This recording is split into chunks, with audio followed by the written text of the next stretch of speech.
Praise the Lord. प्रभूची स्तुती असो. प्रभूच्या नावाला मान, सन्मान, गौरव आणि महिमा आपण देऊया. जुलै महिन्याचा हा दुसरा रविवार परमेश्वरानं आम्हासाठी आशीर्वादित केलेला आहे. याबद्दल त्याला आपण धन्यवाद देऊ, त्याची स्तुती करूया. प्रेमळ येशू, तुझ्या नावाला धन्यवाद आणि तुझी आम्ही स्तुती करतो प्रभुदेवाप्पा यासाठी की आजचा हा पवित्र दिवस तू आम्हासाठी आशीर्वादित केलेला आहेस. किंबहुना मागील रात्रभर तू आमचा सांभाळ करून प्रभू आजच्या दिवसाकरता झोपेतून तुझ्या दयेच्या प्रसादाच्या द्वारे तू आम्हाला जागी केलंस आणि आम्हाला संधी दिलीस की आम्ही तुझ्या पवित्र चरणाजवळ यावं, तुझी स्तुती करावी, आराधना करावी, उपासना करावी, भक्ती करावी आणि तुझ्या नावाचं गौरव आम्ही करावं. तुझं पवित्र वचन आमच्या आत्मिक वाढीसाठी आम्ही ऐकावं. म्हणून प्रभू देवबापा तुला आम्ही धन्यवाद देतो. आजची छोटीशी भक्ती आम्हा सर्वांसाठी आशीर्वादित कर अशी मी तुझ्या चरणाजवळ नम्र प्रार्थना करीतो. येशू ख्रिस्त आमचा प्रभू याच्या पवित्र नावात प्रार्थना केली आहे, म्हणून तू ऐक. आमेन. आमेन.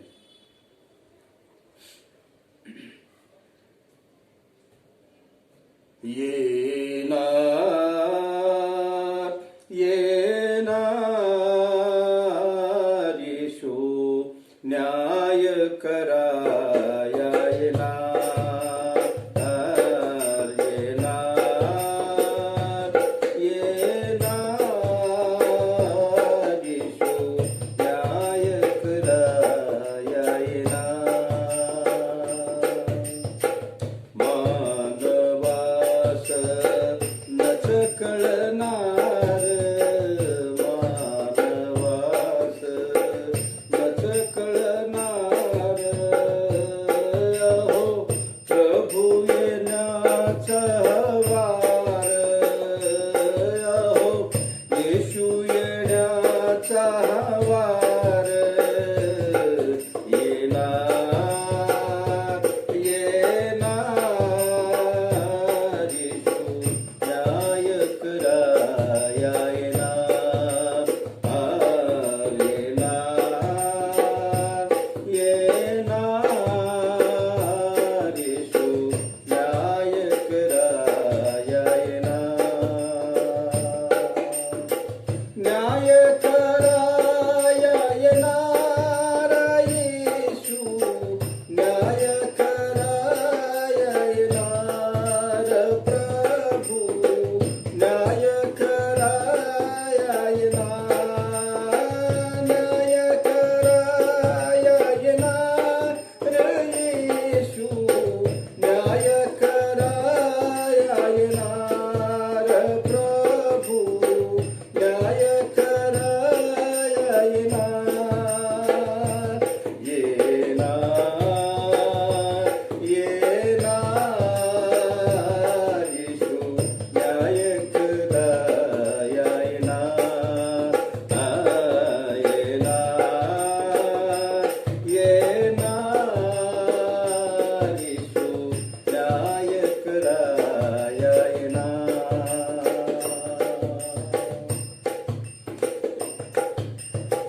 प्रवासिया हो या जगतासे प्रवासिया हो या जगतासे आयुष्य मुझे 2 दिवसाचे अवश्य मुझे 2 दिवसाचे.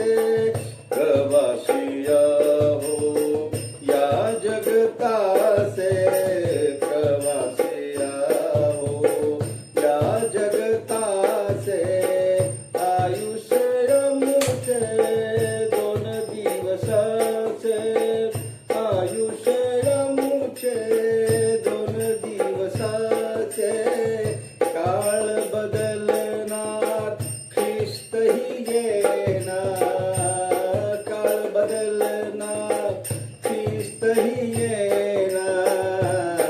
येणार येणार येशू न्याय कराया येणार. येणार येणार येशू न्याय कराया येणार. देहना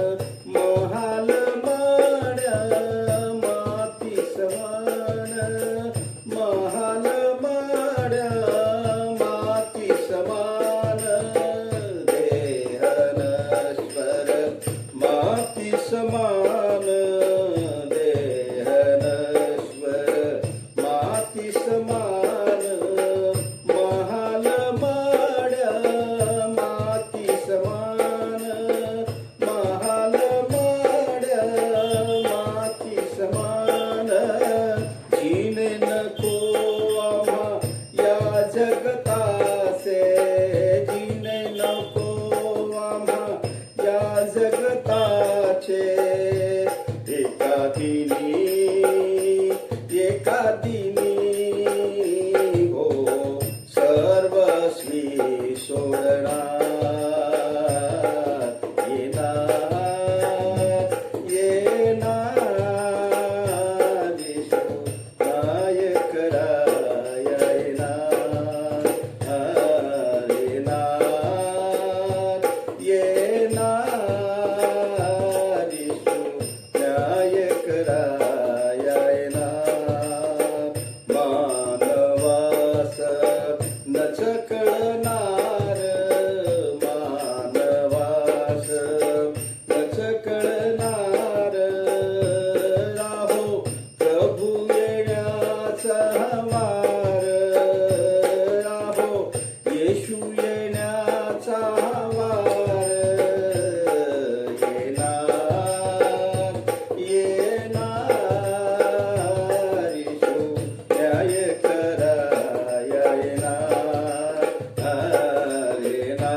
प्रभू येशू आजची पवित्र वचन आम्हा सर्वांसाठी आशीर्वादित कर.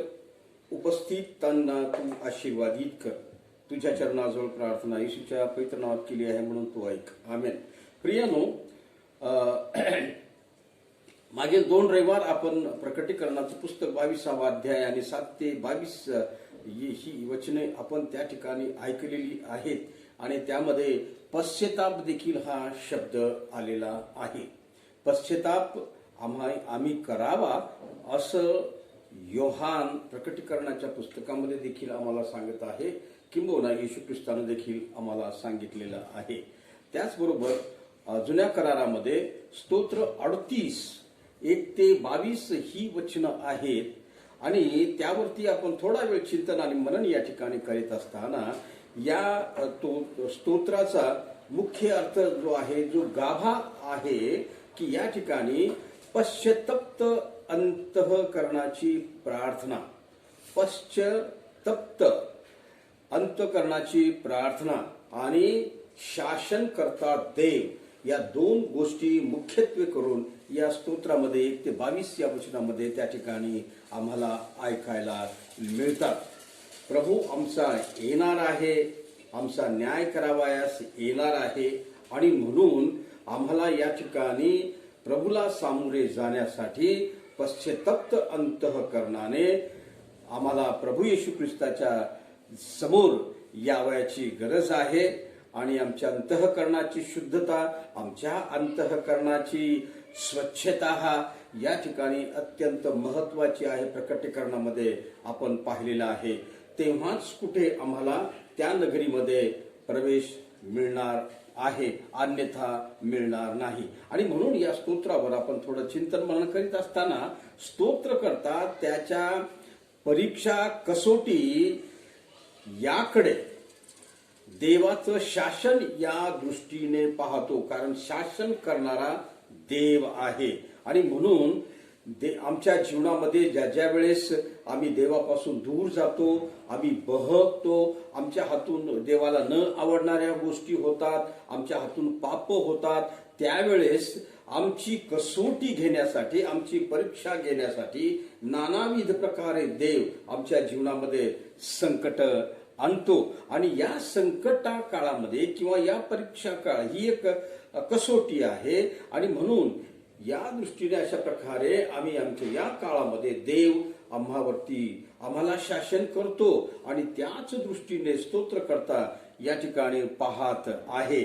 आपला देव त्याच्या लोकांना लेकरांना शासन करतो, जसं जगिक पिता आपल्या लेकरांना शासन करतो आणि त्यांना शिक्षा देतो. ज्यावेळेस आम्ही जगिक पिता म्हणून आमची ज्यावेळेस लेकरं चुकतात किंवा चुकीचं काही करतात त्यावेळेस आम्ही त्यांना शिक्षा करतो. त्याच पद्धतीने आम्ही सर्व, तुम्ही आणि मी आणि सर्व जगिक मानव विश्वासणारे लोक हे देवाची लेकरं, तो आमचा पिता आणि त्या पित्याची आम्ही लेकरं म्हणून जगत असताना ज्या वेळेस आम्ही चुका करतो त्यावेळेस तो आम्हाला शासन करतो, तो आम्हाला शिक्षा करतो. आणि अशा प्रकारे त्याच्या लोकात व त्याच्या वतीने कार्यरत असणारा देव या स्तोत्रामध्ये त्याने दाविदाने चित्रित केलेला आहे.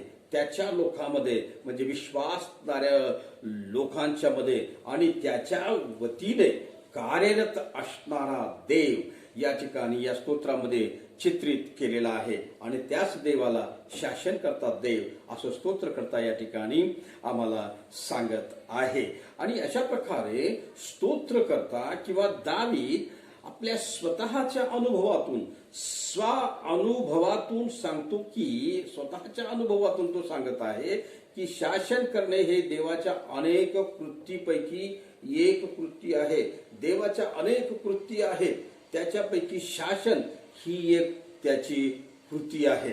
आणि म्हणून 3 ते 5 या वचनामध्ये आम्ही त्या ठिकाणी वाचता मोठ्याने वाचा 3 ते 5 वचन. परंतु नीतिमान हर्ष करोत, देवापुढे आनंदोत्सव करोत, हर्षामुळे आनंद करोत, देवाला गीत गा, त्याच्या नावाचे स्तवन करा, ज्याची स्वारी ओसाड प्रदेशातून चालली आहे. इथे पहा, ज्याची स्वारी ओसाड प्रदेशातून चालली आहे. ओसाड प्रदेश हा शब्द प्रयोग आलेला आहे. वाचा पुढे. त्याच्यासाठी राजमार्ग तयार करा, त्याचे नाव परमेश आहे, त्याच्या पुढे आनंदोत्सव करा. त्याच्यासाठी राजमार्ग हे काय करा, तयार करा, सिद्ध करा. राजमार्ग तयार करा, सिद्ध करा. आणि अशा प्रकारे या वचनामध्ये 3 ते 5 या वचनामध्ये आपण या ठिकाणी पाहतो की ओसाड प्रदेश हा शब्द दाविदाने या ठिकाणी केलेला आहे. आणि त्या ओसाड प्रदेशातून देव चालणार आहे, जाणार आहे. आणि म्हणून त्याच्यासाठी राजमार्ग, मोठा मार्ग, स्वच्छ मार्ग तुम्ही त्यासाठी तयार करा. या ठिकाणी ओसाड प्रदेश म्हणून या ठिकाणी प्रियानो मानवाचं जीवन या ठिकाणी पाप, अपराध आणि मूर्खपणा, पाप, अपराध आणि मूर्खपणा या 3 गोष्टीच्या द्वारे मानवी जीवन हे ओसाड पडतं. ओसाड पडणे म्हणजे याचा अर्थ तुम्हाला आणि मला चांगला ठाऊक आहे. ओसाड प्रदेश म्हणजे तो काहीच कामाचा नाही आणि निर्मनुष्य आहे, ओसाड आहे, त्या ठिकाणी काहीच कामाचं नाही. आणि म्हणून हे जे ओसाड प्रदेश आहे या ठिकाणी पाप, मानवाचं पाप, अपराध व मूर्खपणा हे आम्ही काढून टाकावं. कसं काढून टाकावं तर आम्ही झालेल्या चुकांची क्षमा मागावी, झालेल्या चुकांची कबुली आम्ही द्यावी, आम्ही पश्चाताप करा. तेव्हा कुठे आमचे पाप, आमचे अपराध आणि आमचा मूर्खपणा या सर्व गोष्टीपासून आम्हाला देव हा विभक्त त्या ठिकाणी करणार आहे. तेव्हा कुठे तुम्ही आणि मी आम्ही स्वच्छ, शुद्ध असे होणार आहोत. आणि म्हणून या ठिकाणी पाप हा शब्द अपयश, चुकीचे लक्ष, उणेपण या संबंधी सांगतो. पाप हा शब्द आम्हाला आमच्या जीवनामध्ये आलेले शब्द, अपयश, चुका आणि आमच्या जीवनातील उणेपण म्हणजे आमच्या जीवनातील कमीपणा, आमच्या जीवनामध्ये कमीपणा म्हणजे पाप, अपराध व मूर्खपणा. अशा प्रकारे या ठिकाणी तो सांगत आहे. पाप हा शब्द अपयश, चुकीचे लक्ष, उणेपण या संबंधी सांगतो. तर अपराध हा शब्द नैतिक पतन दर्शवितो. अपराधामुळे या ठिकाणी आम्ही देवाच्या विरुद्ध अपराध केल्यानंतर आमची जी नैतिकता आहे ती खाली पडून जाते. नैतिकता आमच्या जीवनामधून नाहीशी होते आणि म्हणून ते नैतिक पतन या ठिकाणी अपराध हा शब्द दर्शवितो. नीतिसूत्रामध्ये या ठिकाणी अनेक ठिकाणी हा शब्द आम्हाला आढळतो. त्याचबरोबर मूर्खपणा हा शब्द न समजण्याची पात्रता. पाप, अपराध आणि मूर्खपणा या तिन्ही गोष्टी या 3 ते 5 या वचनामध्ये ओसाड प्रदेशासंबंधामध्ये वापरले गेलेले आहेत. आणि म्हणून या ठिकाणी पाप हा शब्द अपयश, चुकीचं लक्ष, उणेपण आणि अपराध हा शब्द नैतिक पतन या ठिकाणी दर्शवितो.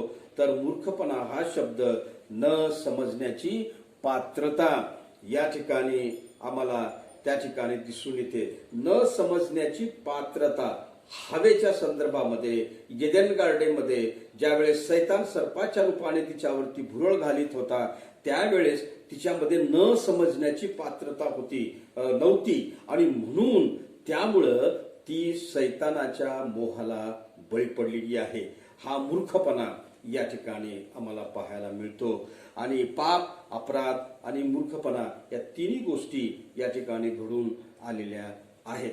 आणि या गोष्टी या ठिकाणी स्तोत्रकर्ता दावीद या ठिकाणी कबूल करत आहे. या ठिकाणी पापांगीकार तो करत आहे की या गोष्टी मजकडून हे परमेश्वरा घडलेल्या आहेत.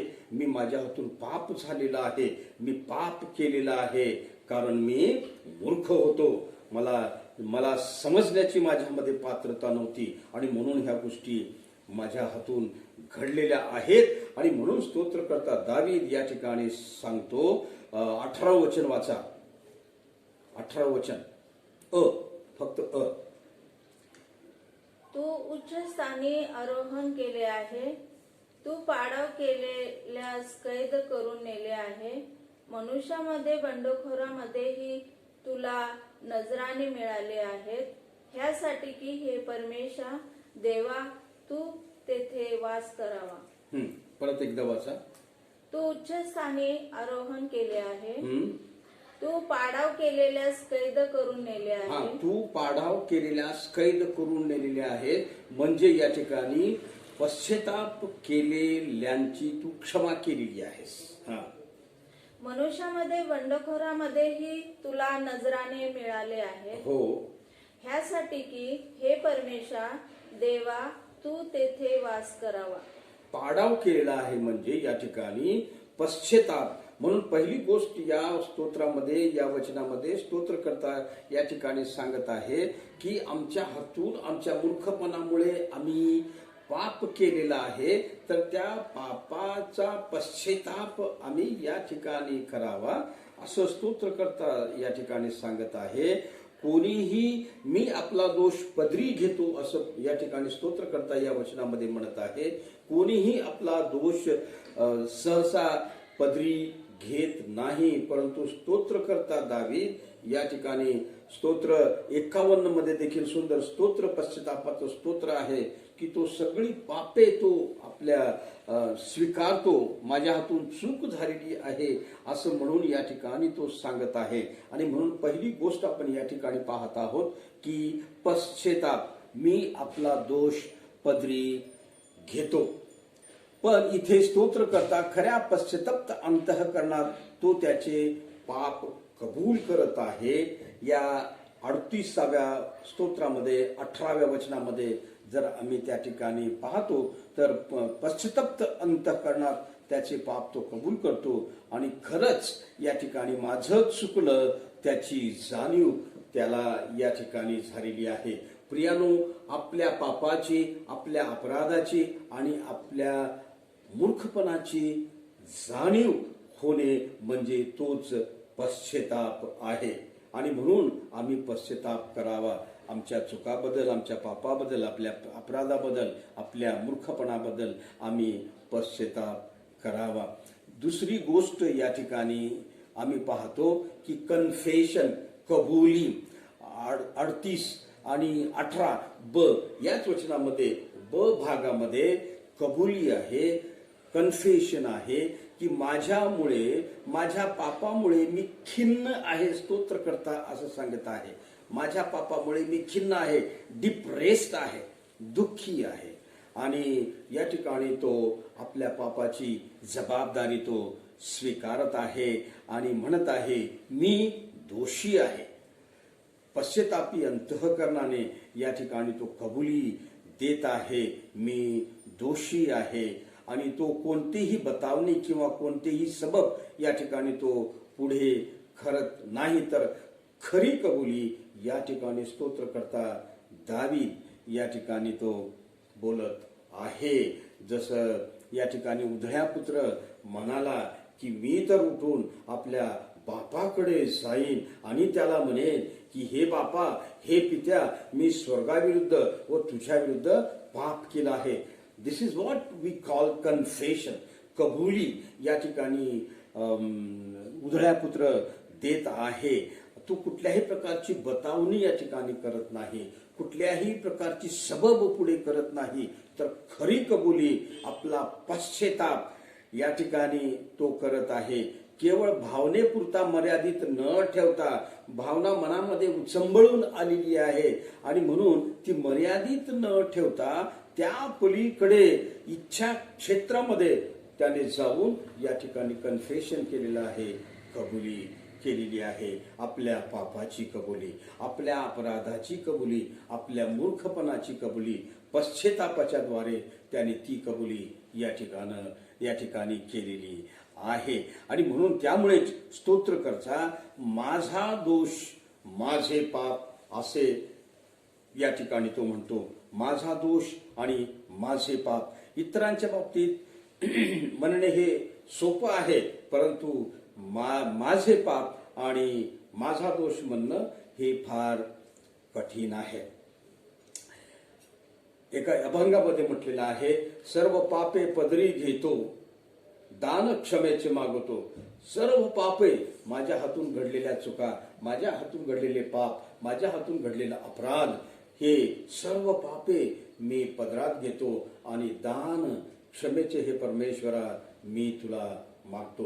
हे कन्फेशन आहे, ही कबुली या ठिकाणी आहे. दुसरी गोष्ट आपण या वचनामध्ये पाहिलेली आहे, कबुली. तिसरी गोष्ट समर्पण, डेडिकेशन, समर्पण. 38वा जो स्तोत्र आहे, 20वं वचन. देव आम्हाला संकटातून मुक्त करणारा देव आहे आणि मृत्यूपासून सोडविणारा प्रभू परमेश्वर आहे. या ठिकाणी तो काय म्हणत आहे की या वचनामधून आम्हाला स्पष्ट, वाचा परत एकदा, स्पष्ट कळून येत आहे, देव आम्हाला संकटातून मुक्त करणारा देव आहे. स्तोत्रकर्त्याला हा इतका विश्वास आहे की देव संकटामधून सोडवणार आहे. जे चांगलं आहे मी धरून चालत आहे आणि हे चालत असताना, हे जीवन जगत असताना कितीही जरी संकट आली तर त्या संकटामधून देव आम्हाला काय करतो, चालवतो. पुढे काय म्हटलंय, आणि मृत्यूपासून सोडविणारा प्रभू परमेश्वर आहे. मृत्यू म्हणजे महासंकट आहे, त्या मृत्यूपासून तो आम्हाला सोडवतो. देवाला संतोषण्यासाठी या ठिकाणी स्तोत्रकर्ता स्पष्टपणे सांगत आहे की चांगुलपणाचा मार्ग मी निवडलेला आहे. चांगुलपणाचा मार्ग मी निवडलेला आहे. चुकीचा मार्ग, खोटी मूल्य या ठिकाणी परमेश्वर आमच्या वागण्यातून, आमच्या बोलण्यातून आम्हाला कळवतो. त्यासाठी आमची परीक्षा, आमची कसोटी देखील घेतो व त्याच्या सानिध्यामध्ये सफलतेकडे तो आम्हाला नेतो. संत पाऊल रोमकराचं पत्र 8वा अध्यायाने 28व्या वचनामध्ये त्याने त्या ठिकाणी उल्लेख केलेला आहे. येथे कल्याण या शब्दाचा उल्लेख भौतिक म्हणजेच जगिक समृद्धी संबंधी नाही.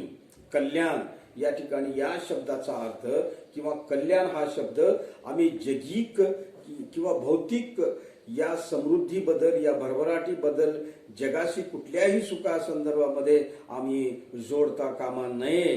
तर या ठिकाणी आम्हाला पाहायला मिळतं की आम्ही जो आमचा प्रभू येशू ख्रिस्त आहे, की त्याची जी प्रतिमा आहे, प्रभू येशू ख्रिस्त नीतिमान आहे. त्यासारखा नीतिमान या जगामध्ये कोणीही झालेलं नाही आणि म्हणून तो नीतिमान आहे. त्याची प्रतिमा जी आहे त्या ठिकाणी त्याची ओळख जी आहे की तो नीतिमान आहे, तो धार्मिक आहे आणि परमेश्वराच्या इच्छेप्रमाणे करणारा, चालणारा आणि वागणारा आहे. आणि म्हणून त्याची जी प्रतिमा आहे त्या प्रतिमाप्रमाणे आम्ही बनावं, असं रोम 8 आणि 29 या वचनामध्ये देखील संत पावलानं सांगितलेलं आहे. आणि जर पुत्राच्या प्रतिमेप्रमाणे, पुत्राच्या प्रमाणे जर आम्ही वागत नाही तर देव यासाठी शासन करतो, शिक्षा करतो. आणि म्हणून ही शिक्षा आम्हाला होऊ नये याच्यासाठी आम्ही त्याच्या इच्छेला शरण आम्ही जावं. त्याची जी इच्छा आहे त्याच्या इच्छेला आम्ही शरण जावं आणि अधिक हे जगिक जीवन ख्रिस्ताप्रमाणे आम्ही जगण्याचा आम्ही प्रयत्न करावा. आणि म्हणून या ठिकाणी एक छोटंसं उदाहरण या ठिकाणी मी देत असताना, हिरा आम्हा सर्वांना ठाऊक आहे, डायमंड ज्याला म्हटलेला आहे. हिरा त्याच्याकडे जर बघितलं की तो एक नैसर्गिक ओबडधोबड दगड आहे, गारगोटी आहे. हिरा जो आहे नैसर्गिक ओबडधोबड दगड तो असतो, ती एक गारगोटी आहे. परंतु त्या गारगोटीवरती किंवा त्या मूल्यवान दगडावरती अनेक प्रकारच्या प्रक्रिया त्या ठिकाणी केल्या जातात. अनेक प्रकारे त्याला घडविलं जातं आणि त्याला चकाकी येण्यासाठी अफाट असे प्रयत्न त्या ठिकाणी करावे लागतात. पहा, ओबड दोबड दगड किंवा गारगोटी तुम्ही जर बघितलेली असाल तर तुमच्या लक्षामध्ये येईल की गारगोटी ही ओबडदोबड असते, अगदी अशी मऊ किंवा स्मूथ अशी नसते, तर ती ओबडदोबड असते.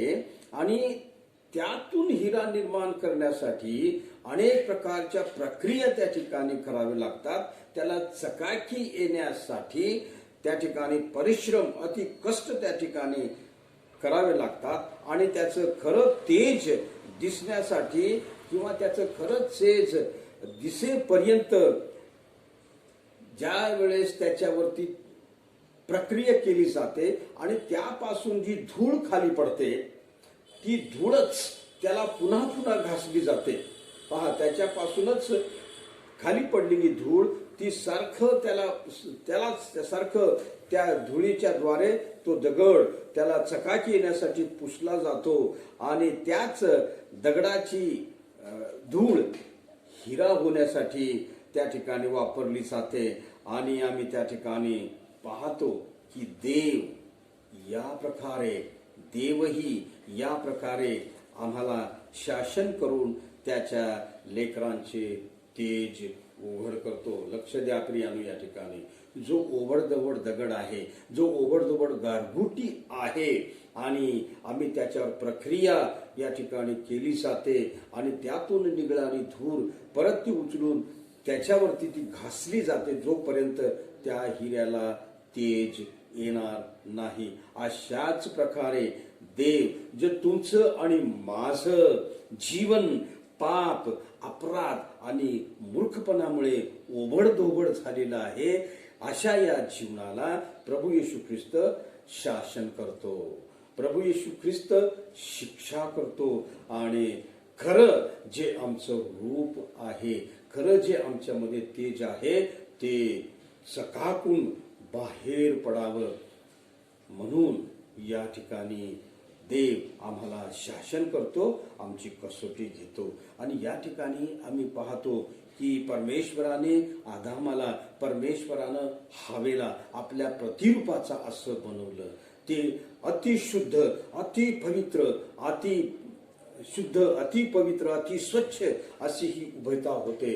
परंतु या ठिकाणी पाप, अपराध आणि मूर्खपणामुळे त्यांचं आत्मिक जीवन त्यांची नैतिकता या ओबडदोबड गारगोटीप्रमाणे झाली होती, ओबडदोबड दगडाप्रमाणे झाली होती. आणि म्हणून देव अशा प्रकारे त्याला चकाकी येण्यासाठी त्यावरती प्रक्रिया करतो, त्याला चकाकी येण्यासाठी, त्याचं तेज उघड करण्यासाठी त्याला शासन करतो.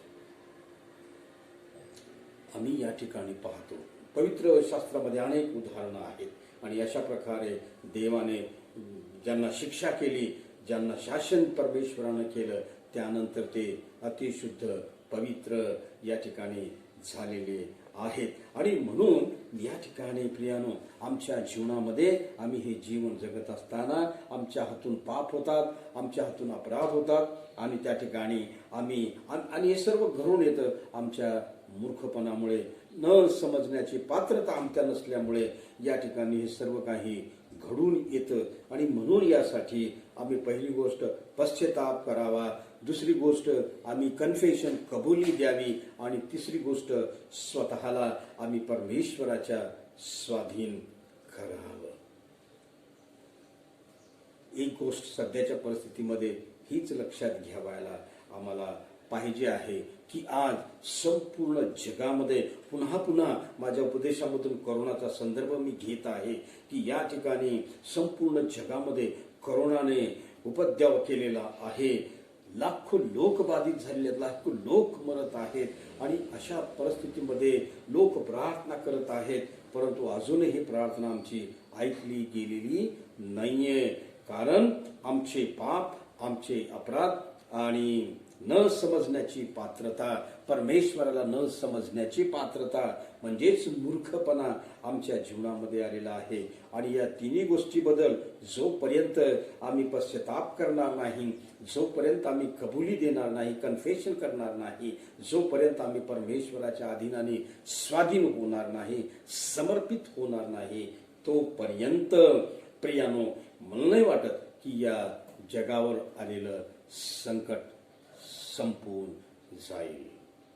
आणि म्हणून आम्ही पश्चाताप करावा, कबुली द्यावी आणि स्वतःला परमेश्वराच्या हातामध्ये सोपवून द्यावं. आजपर्यंतचा 4 महिन्याचा इतिहास आहे.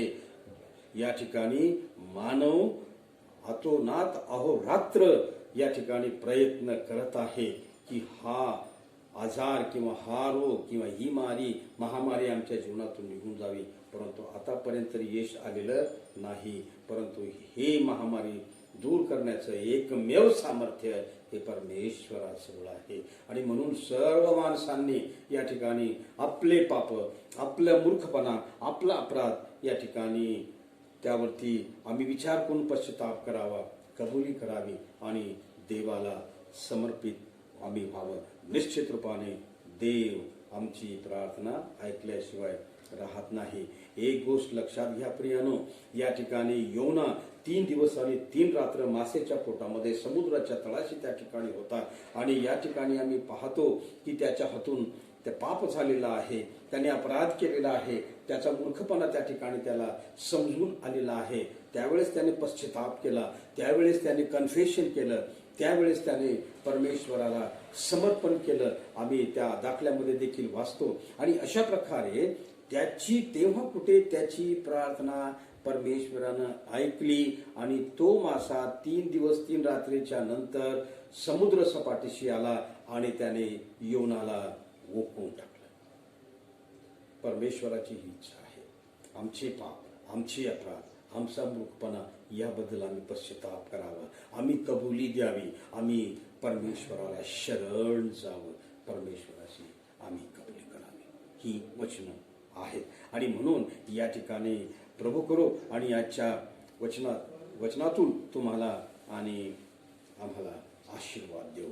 देवबाप आम्हा सर्वांना आशीर्वाद देव आणि निश्चित रूपाने येणाऱ्या दिवसांमध्ये आम्ही पश्चाताप करणार आहोत, कबुली देणार आहोत आणि समर्पण देणार आहोत. आमेन, आमेन. प्रार्थना करू.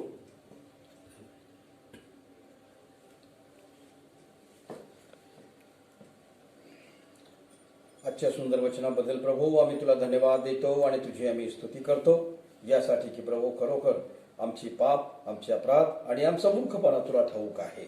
आणि या तिन्ही गोष्टी आम्ही करीत असताना प्रभू या ठिकाणी पश्चातापाची गरज आहे, या ठिकाणी कबुलीची गरज आहे आणि समर्पणाची गरज आहे. प्रिय देव बापा, आम्हाला ज्ञान दे, बुद्धी दे आणि आम्ही या ठिकाणी पश्चाताप करावा, कबुली द्यावी आणि तुला समर्पित व्हावं. धन्यवाद, धन्यवाद. तुझी आम्ही स्तुती करतो. जमल्या प्रत्येक भक्तगणावर तो आपला विपुल असा आशीर्वाद पाठव आणि या वचनाचं कार्य प्रत्येक विश्वासणाऱ्यांच्या जीवनामध्ये होऊ दे. आशीर्वादित कर. येशू ख्रिस्त आमचा प्रभू याच्या पवित्र नावात प्रार्थना केली आहे म्हणून तू ऐक. आमेन, आमेन. आशीर्वाद घेऊया. आणि आता मेंढरांचा महान मेंढपाळ आमचा प्रिय प्रभू ख्रिस्त याची कृपा, देव बाप याची प्रीती आणि पवित्र आत्म्याचं सहभागी पण आम्हा सर्वांच्या बरोबर आजपासून सदा सर्व काळपर्यंत असो. आमेन, आमेन. शालो. प्रभूची शांती तुम्हाला असो. आमेन.